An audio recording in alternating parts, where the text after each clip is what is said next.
Вообще мы планировали из города Живец поехать в Закопаны. Это такой известный польский курорт в горах. Но получилось так, что люди в Польше резко ринулись на майские праздники все ехать туда. Забронировали все отели напрочь, цены поднялись бешено, мы не смогли там найти ни одного нормального отеля, только по цене 200 евро за ночь. Это просто зашкварная цена, поэтому мы в Закопаны не поехали. Мы решили вернуться во Вроцлав, погулять тут один вечер и дальше поехать в Чехию.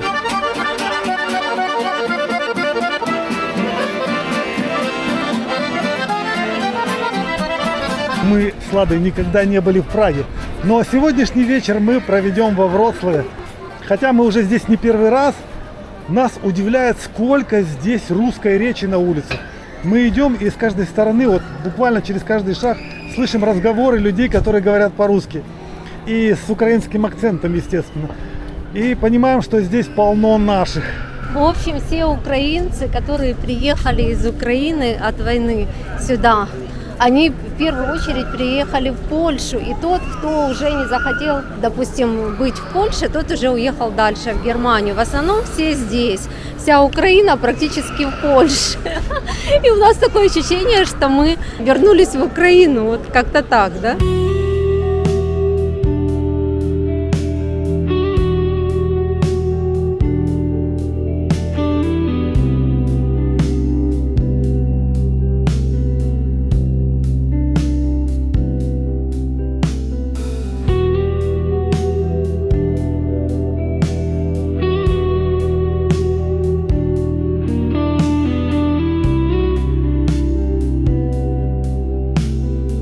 Мы повстречали одну знакомую здесь, во Вроцлаве, которая нам рассказала... Украинскую беженку, которая вместе с детьми убежала от войны где-то в самом начале войны. Оставайтесь и смотрите дальше, мы это все покажем. А пока давайте посмотрим на центральную площадь Вроцлава. Здесь очень интересные есть люди. Человек хочет заработать денег, а дети ему денег не бросают, а просто снимают. У Давай вас мы ему есть бросим. злотые, Да? да? У меня есть 1 евро. 2 евро бросим. Бедному человеку, который пытается заработать таким образом, нужно помочь. Конечно.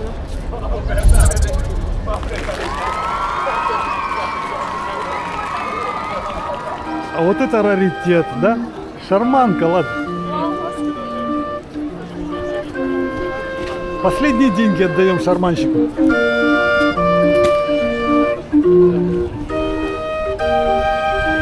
Данкешон! А там, видимо, делают фотографии в ретро-стиле, но тоже за деньги.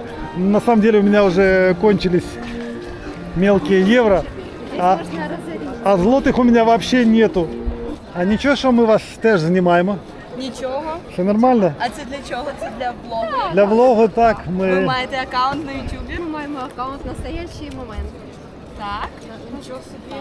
А ви з України живете тут? Я з України, але живу в Іспанії, а тут навчаюсь. Це дуже цікаво, дуже цікаво. І ви можете нас сфотографувати? Так, власне. Та й на ратуші буде супер. І що це буде за ретро-фото чи як? Це буде фото, таке в стилю ретро, Ага. як газета.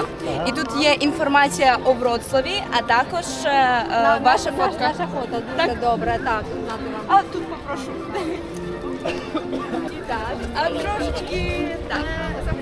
Давай сюди. Так, добре. Раз, два, три. А може є ще з поцілуночком? О, Раз, два, три. Супер. Вийшло? Ну добре.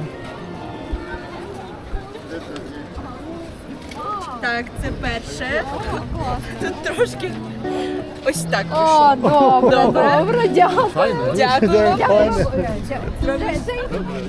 Дякую bardzo. Може зробиш для вас такий. Dzień dobry. Co ласка. Я більше не згадую просто вмикають фільтри на спогади, без всякого відчаю, яскравим світлом по сірим спогадам малюю щастя. Я,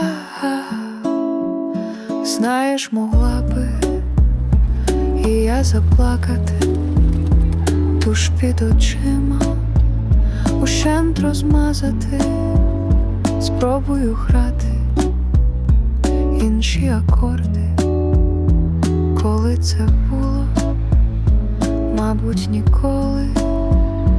Весна мене несе твоя хвиля, тебе я відпускаю, мій милий. Весна. Да ты что, про нас пишут в газетах польских. Старый Вроцлав. И тут такие люди. Это еще раз доказывает, что мы в Украине почти, потому что в 23-м году на Новый год во Львове нам сделали точно такую же фотографию, точно так же в газете. Это было просто удивительно, и здесь то же самое. Вообще класс, молодцы. Мы сейчас находимся возле центрального костела, который рядом с рыночной площадью во Вроцлаве. И мы поняли сейчас, что на эту башню можно забраться. Правда, нужно заплатить деньги, но оттуда должен открываться очень красивый вид. И сейчас мы с Ладой пойдем, узнаем, сколько это стоит, купим билеты. Если, кстати, продают билеты по карте, да. 7 евро мы... 10 давай. 2. 2. О, евро. Дякую bardzo. Все, пойдем. Оказалось, карточкой нельзя, но можно зато рассчитаться просто наличными евро. И даже сдачу дали в евро. А где можно ваш канал посмотреть? А настоящий момент называется. Просто наберите в ютубе. Настоящий момент набираете и смотрите. Настоящий момент в YouTube. Пожалуйста. Подписывайтесь. Так, вход находится здесь. Ну что ж, я думаю, нам предстоит долгий подъем по винтовой лестнице. Для Лады это не просто. Вот на этом месте вы должны поставить нам лайк. Мы еще не поднялись, но мы очень просим, тогда нам легче будет подниматься.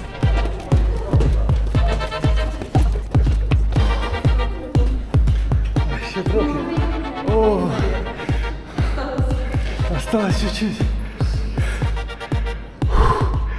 У меня уже дыхалка не работает. Мы можем как бы тут ничего не увидеть. Хотя, смотрите, видно все. Шикардос. Сразу вам покажу, на какую башню мы хотели забраться с Ладой. Видите, вот торчит посреди города стеклянная такая круглая башня, Тауэр.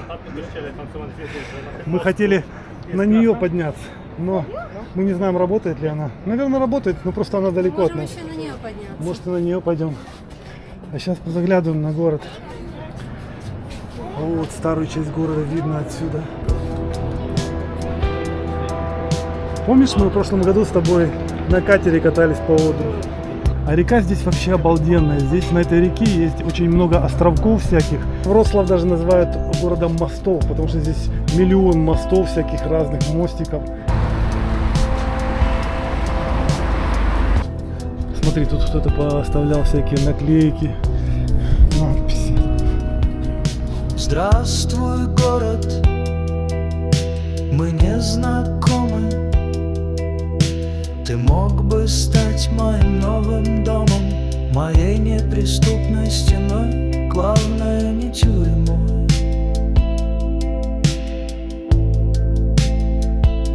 Главное не тюрьмой.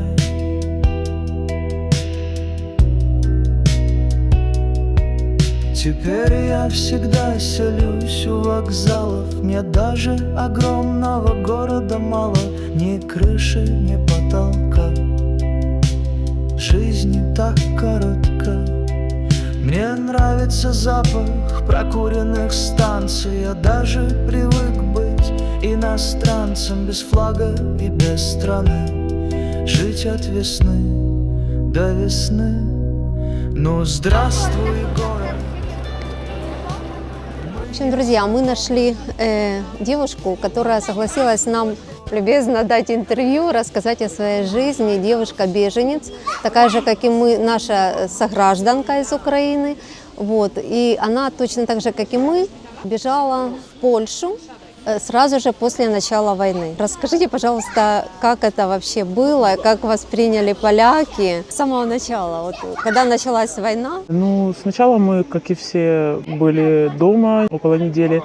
Вот, затем мы приняли решение, что нужно выехать из-под Киева, потому что было действительно опасно для жизни ситуация. И затем выехать за территорию Украины. Приняли решение, что часть семьи остается, часть семьи выезжает.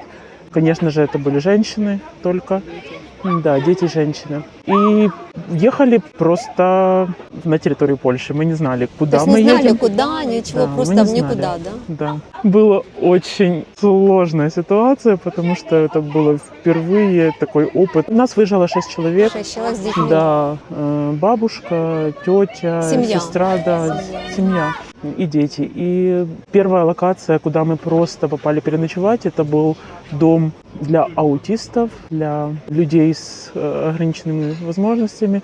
Нас там просто любезно приняли переночевать на пару дней, чтобы просто прийти в себя, потому что сутки стояли на границе, и все очень устали. Просто нужно было выспаться и как-то трезво подумать вообще, что мы делаем дальше. Затем через несколько дней работы с переводчиком, просто мы писали текст, что мы можем сказать, когда мы позвоним к людям, которые готовы принять нас на какое-то время, просто перебыть. То есть у вас просто люди, простые люди готовы были принять, да, в Польше? Да, ну это была такая информация, мы нашли информацию, что просто поляки, они были готовы приютить на какое-то время украинцев. Нашли OLX, PL, да, и там были несколько объявлений уже, особенно в тех городах приграничных к Украине. И что, мы не знаем польского, мы по примеру переводчика, мы просто повторяли эти звуки. Сначала, конечно, пытались на английском говорить. Английском. Да, но не все говорили на английском, понятное дело. Поэтому пытались узнать и писали просто в виде сообщения. И вы нашли... Мы нашли объявление, домик недалеко от границы. И как вас приняли поляки? Мы приехали к этой семье реально поздно вечером, и они нас приняли очень радушно, очень доброжелательно.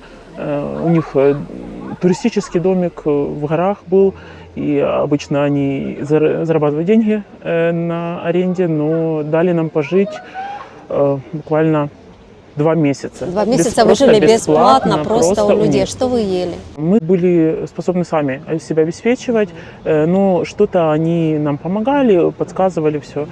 И ну, так мы пробыли у них 2 месяца. И затем мы поняли, что как бы что-то не заканчивается, война, и мы думали переждать какое-то время просто. Вот. Но мы поняли, что как бы мы не можем просто так отягощать людей, тем более начинался туристический сезон. И мы снялись, как бы снова запаковали все, что мы брали с собой, снова в машину. И поехали далее, узнав, что есть отель для украинцев, тоже приграничная территория к Чехии в этот раз. И мы там перебыли также несколько месяцев. В отеле просто, Да, это был просто отель для украинцев. Что очень там было? много. Там кормили, что там? Там кормили. Еда была, конечно, очень неполезная для деток. И ну, такое все просто жареное. Ну, как бы самая просто какая-то А еда. какие условия минимальные? Вот это как У лагерь? нас был было такой? 6 человек, было только 2 комнаты в номере. 2-комнатный номер на 6 человек и ну, как бы ванная комната. Приготовить там ничего Нигде, нельзя было? нигде. То, что Готовили кормили, то... поляки, и там на кухне также могли подрабатывать украинцы. Ага, Вот. Этот отель до сих пор функционирует и принимает беженцев, Принимает насколько я беженцев до знаю, сих да. пор, да? Бесплатно? Наверное, только тех, кто только приехал, и, наверное, только тех, Ненадолго, кто да?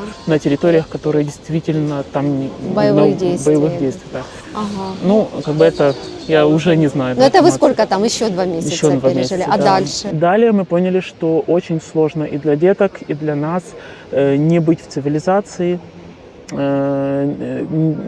Трудно найти докторов, трудно с школой. Приближалось время школы, это было только лето. Мы понимали, что нужно Детям учиться, да? заботиться о детях также в этом вопросе. И нашли уже домик, который мы в котором мы могли жить по программе. Это было 40 плюс, 40 злотых на человека. Программа такая Программа была больше. государственная. Выплачивали полякам за то, что они приютили украинцев. И также поляки должны были, согласно этой программе, какую-то часть касательно питания предоставлять. Ну, То есть это полякам Польша платила самим полякам, чтобы Да. они принимали беженцев. да, да. Вы все время были вот так вот, без работы, да, на, как бы на попечении Польши? Нет, в нашем случае у нас была возможность работать удаленно.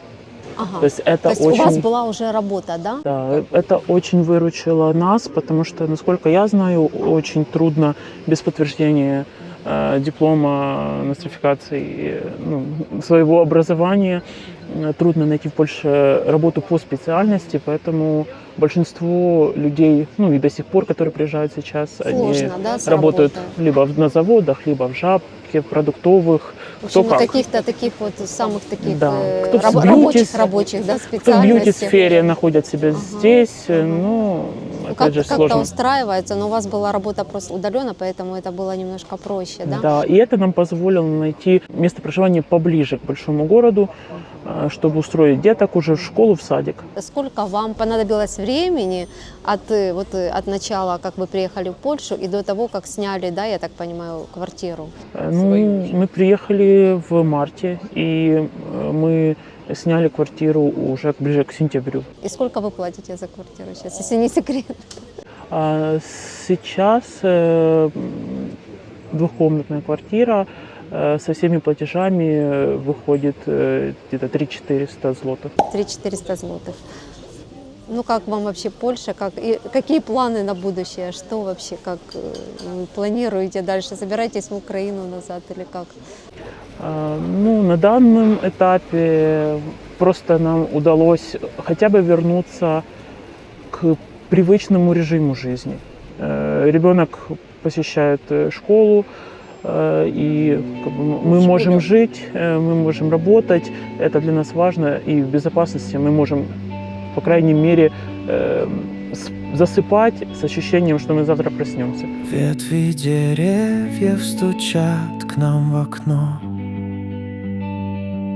Спи спокойно, это лишь ветер.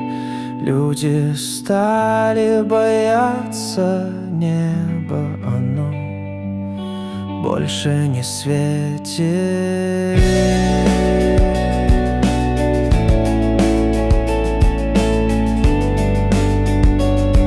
Нам больше не светит.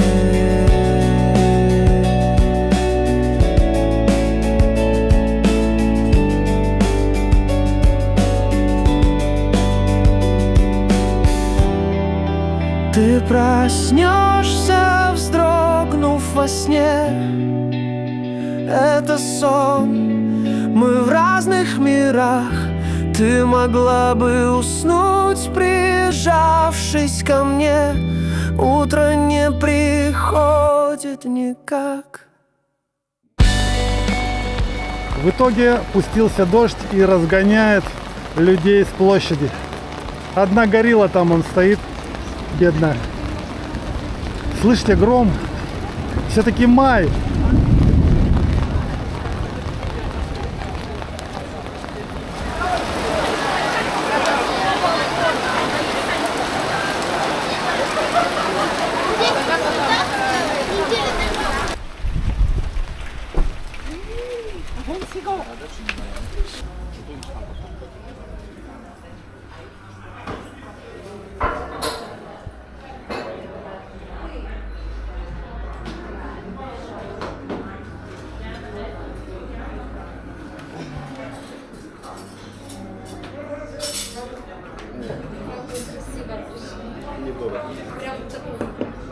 Мы зашли в китайский ресторан, заказали рыбный суп, потому что на улице начался дождь, а рыбный суп без китайского пива это как-то скучновато будет, да? Ты пробовала когда-нибудь китайское? Никогда не пробовала китайское пиво. Давай. Это первый раз. Внимание.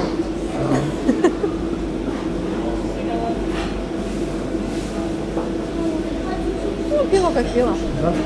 Я думаю, сейчас Кисловатое. будет- Немножко кисловатое. Достаточно быстро нам принесли китайский креветочный суп.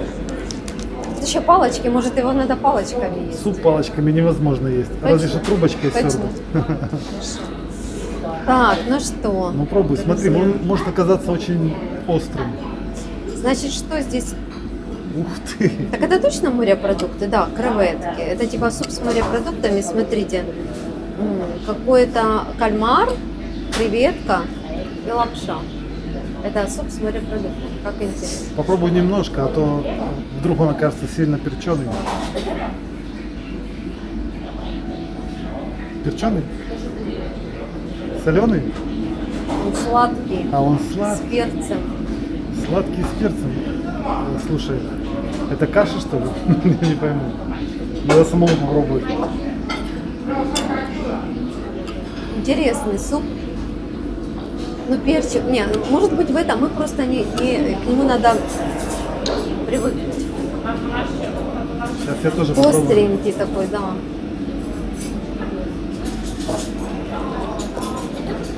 О, действительно сладкий. Прям чувствуется сахар, да? Это, ну, все-таки экзотика какая-то. Надо быть готовым к тому, что Очень будет сильная как-то странно. экзотика. Я такого еще не ела. Сладкий Прикольно. суп с пивом, это вообще, ну да, как каша прям, да? Взять, например, в обычный суп и набросать сахара. Вот это они дали. Ну, эксперименты они такие. Придется есть.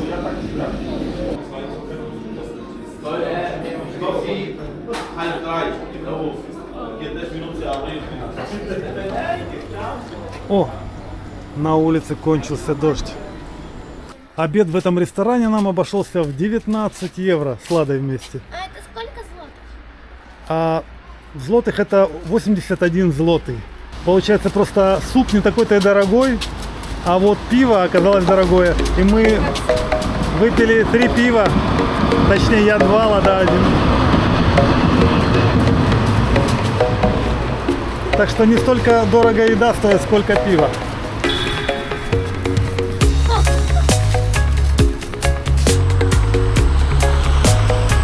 Проезд в трамвае стоит 3 злотых 20 центов. Это если ехать недалеко, не дольше, чем 15 минут. Мы можем рассчитаться картой обычно. В общем, рассчитываться можно вот так. Здесь на табло нужно выбрать поездку за 3,20. Добавь еще одного пассажира. И сюда нажми. 3,20. Да, не, еще надо еще одного. А, и все. 6,40. 6,40, да. Значит, карту надо выбрать, наверное. Все, мы заплатили. Вот видишь, Airfork. У меня в телефоне теперь, если будет контролер, короче, мы ему покажем просто проплату, там время показывается. В каждой стране свои. Да.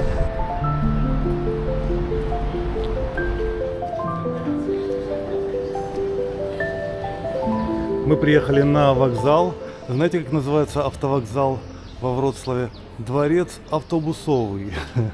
Интересно, так дворец. Ну, вообще, похоже и на дворец, да?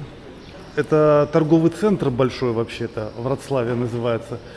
И здесь внизу, под торговым центром, находится эта автобусная станция. Мы едем на Фликсбасе.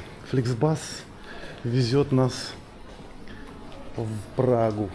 В отличие от Штутгарта, здесь есть зал ожидания. Помнишь, в Штутгарте вообще негде было спрятаться. Доехали мы сюда на такси за 9 злотых. Ну да, это в принципе цена трамвая практически. На трамвае мы заплатили за двоих 6,40. А если бы втроем вообще было бы по цене трамвая, да? Мы сравнили с ценой на такси в Германии и получилось, что это в 4 раза дешевле, да? Да, в 4 раза дешевле здесь.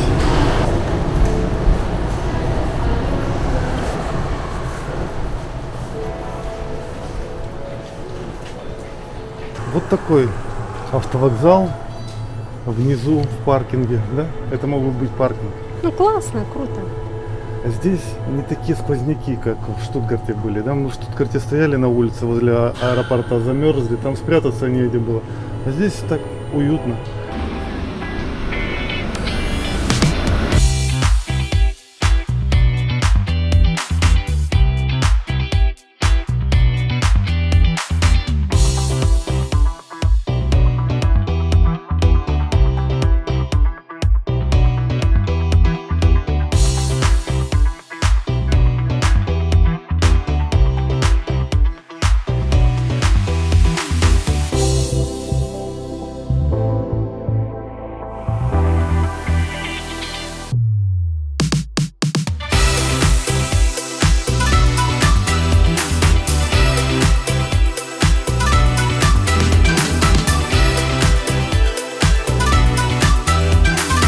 Ну, наконец мы приехали в Прагу. Это автовокзал, который называется Прага-Флоренц. Здесь останавливаются автобусы. Отсюда начинается наша Прага. Не самое, наверное, красивое место, честно говоря, но мы решили вам его показать. Ну и Немножко напоминает Геную. да, ну все автовокзалы немножко друг друга напоминают. Но вообще город я вижу на холмах. А сейчас хочу сказать про дорогу. Мы ехали почти 5 часов из Вроцлава в Прагу. И билет на вот такой автобус для нас стоил по 26 евро с каждого. Это недорого.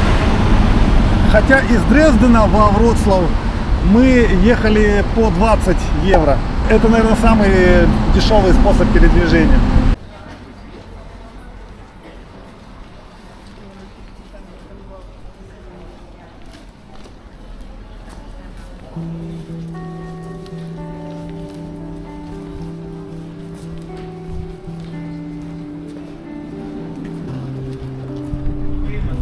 Сейчас находимся в чешском метро, точнее в пражском метро. И мы здесь, ну, как бы немножко заблудились, в какую сторону садиться непонятно, чешский язык непонятный. Спрашиваем у людей, и уже второй раз попадаем на наших. Первый раз на русскоязычную попали женщину, а второй раз на обум попали на українців, які українською з нами розмовляли і сказали, куди нам їхати, як пересісти далі. В общем, нам надо просто на украинском сразу говорить, и не надо вот эти вот просим. А то Лада такая с телефоном. Просим. А не там ми розмовляємо українською, кажіть.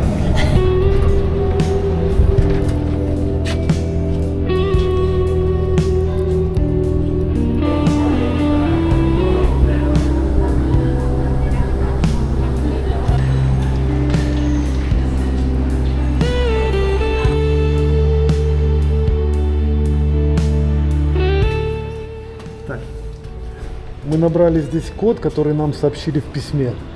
И зашли сюда в помещение, в подъезд. И наша квартира находится на третьем этаже, номер 11.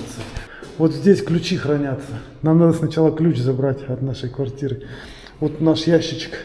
Я уже собралась в квартиру идти. Но смотри, в чем проблема. Мы ж еще как бы рано пришли. И вряд ли нас заселят. Мы приехали в отель немножко раньше, чем нужно. И здесь есть возможность оставить свой багаж где-то. И по инструкции мы прочитали, что где-то есть ключи, можно взять в ящичке в отдельном по коду. Потом можно этими ключами где-то что-то открыть. Короче, мы нашли, открываем решетку, потом открываем такую комнату. И здесь еще у нас под номерами еще такие вот такие хранилища, короче. И наш называется 1Б. 1Б, и мы сейчас... Вот 1Б. А, вот маленький, да? Да. 1Б, и у нас тут есть еще несколько ключиков для того, чтобы открыть этот 1Б и туда положить наш багаж на хранилище. О, в первый раз попал. Смотрите, вот это, блин, устройство. Никаких людей, ни у кого ничего не спрашиваешь. Просто по интернету тебе присылают инструкцию, ты делаешь, идешь по инструкции, но если ты что-то не понял, тут где-то сидит человек, который сможет помочь. Но с ним нужно говорить по-чешски. А, кстати, там было написано по-украински тоже кто-то говорит.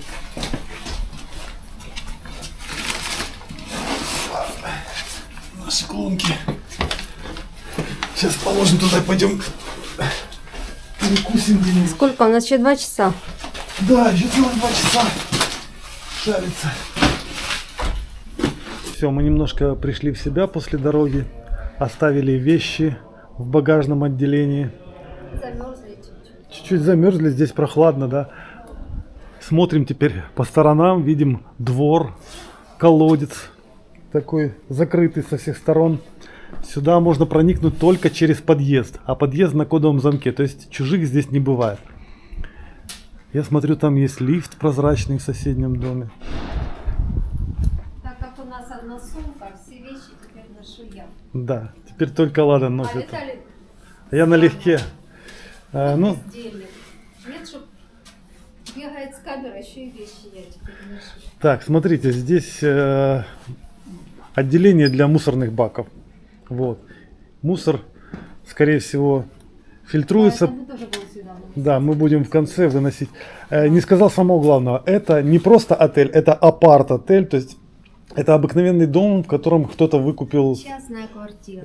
Это не одна квартира. Тут весь подъезд в квартирах, которые сдаются. Вот так. Причем абсолютно без ресепшена, без каких-либо людей. Просто вот сами, по кодам, по инструкциям. И вы знаете, когда мы этот отель забронировали, там было написано: вам очень повезло, потому что он всегда заполнен. И это действительно так, я думаю, потому что цена маленькая. По фотографиям там классно, не знаю, мы сейчас зайдем посмотрим, как там. Не сейчас, а через пару часов. Но на самом деле, друзья, это видео уже получается слишком длинным, поэтому мы решили разбить его на 2 части. На этом мы с вами прощаемся. А то, каким будет наш номер и какой будет Прага, что мы в ней узнаем, увидим, вы увидите уже в следующем видео. Поэтому всем хорошего настроения, счастья, мира. До встречи.